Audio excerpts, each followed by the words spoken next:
Hello everyone, আমি রিয়া। তোমরা দেখছো হ্যাপি রিয়া ব্লগ। আমার নতুন একটি ভিডিওতে তোমাদেরকে এত ভালোবাসা। আশা করি তোমরা সবাই খুব ভালো আছো, আর আমরাও কিন্তু বেশ ভালো আছি। আজ সকাল থেকেই যেহেতু বৃষ্টি হচ্ছিল, ভালোও লাগছিল না, তাই ভাবছিলাম একটু ঘুরতে যাব। তো যেমন ভাবা তেমন কাজ, বেরিয়ে পড়লাম একটু ঘুরতে। কিন্তু রাস্তায় বেরিয়ে দেখলাম আকাশটা তো বেশ পরিষ্কার আর ওয়েদারটাও বেশ সুন্দর। তাই আর কি বেশি দেরি না করে দুজনে যেতে লাগলাম। আর যেহেতু আমরা দুজনেই ছিলাম, তাই গাড়িতে না উঠে হাঁটতে লাগলাম। আর যেহেতু কাছেই যাব, তবে জানো বেশ কিছুদিন হলো আমাদের ঘুরতে বেরোনো হচ্ছিল না। আর যেহেতু বিকেলের দিকে বেরিয়েছিলাম, তাই রাস্তায় কিন্তু প্রচণ্ড ভিড়। আর সত্যি বলতে ঘুরতে যেতে কার না ভালো লাগে। আর এইভাবেই কিন্তু কথা বলতে বলতে দেখো আমরা কিন্তু ফাইনালি চলে এসেছি।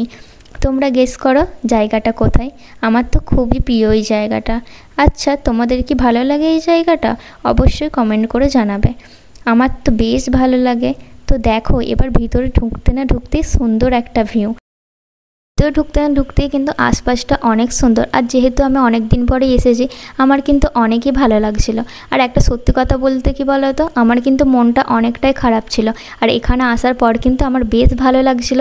আর আমি তো অনেক দিন পরেই এসেছিলাম, তাই একটু আশপাশটা ঘুরে ঘুরে দেখছিলাম। তো চলো বেশি আর কথা না বলে চলো ভিতরে ঢুকি। ভিতরে ঢুকতে না ঢুকতেই সামনের ভিউটা দেখো, অনেক সুন্দর। আর সামনে গঙ্গা আর ঠান্ডা হাওয়া বইছে, মনটা তো পুরো জুড়িয়ে গেল। তো চলো, যেহেতু আমরা বিকেলের দিকে গিয়েছিলাম, বিকেলের দিকে কিন্তু অনেকেই ঘুরতে এসেছিলো। আমার তো বেশ ভালো লাগছিলো। এই দিকে দেখো, দেখলাম হালকা মেঘ উঠেছে আর হালকা বৃষ্টিও পড়ছিল। এরপর আমরা একটু এগিয়ে গেলাম বসবো বলে। আর যেহেতু দেরি হয়ে গিয়েছিল, আর কি কোনো জাহাজ ছিল না, শুধু নদীর পাড়ে দুটো নৌকা বাঁধা ছিল। দেখো যেহেতু আমরা বিকেলের দিকে গিয়েছিলাম, তখন কিন্তু নদীতে ভাটা চলছিল। তোমরা তো দেখতেই পাচ্ছ জলটা কিন্তু প্রায় নিচের দিকে। আর এতটা একটা সুন্দর মুহূর্ত, এখানে কিন্তু আমরা দাঁড়িয়ে সুন্দর মুহূর্তটা একটু ফিল করছিলাম। আর হ্যাঁ, এসেছি যখন কিছু কি না খেলে চলে। দেখো আমরা কিন্তু চলে গেলাম চা খাবো বলে। আর সত্যি বলতে এতটা সুন্দর একটা মুহূর্ত, আর এরকম মুহূর্ততে একটু চা না হলে কি আর চলে। তাই বেশি আমরা দেরি না করে দুজনে নিয়ে নিলাম 2 কাপ চা। আর হ্যাঁ, সত্যি বলতে কিন্তু প্রথমে কিন্তু চাটা খেতে ভালো লাগছিল, তারপরে অতটাও কিন্তু ভালো লাগছিল না।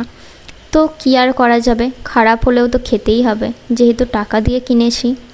হয়তো তোমরা ভাববে যে মাত্র 10 টাকায়, এমন তো আর কিছু না।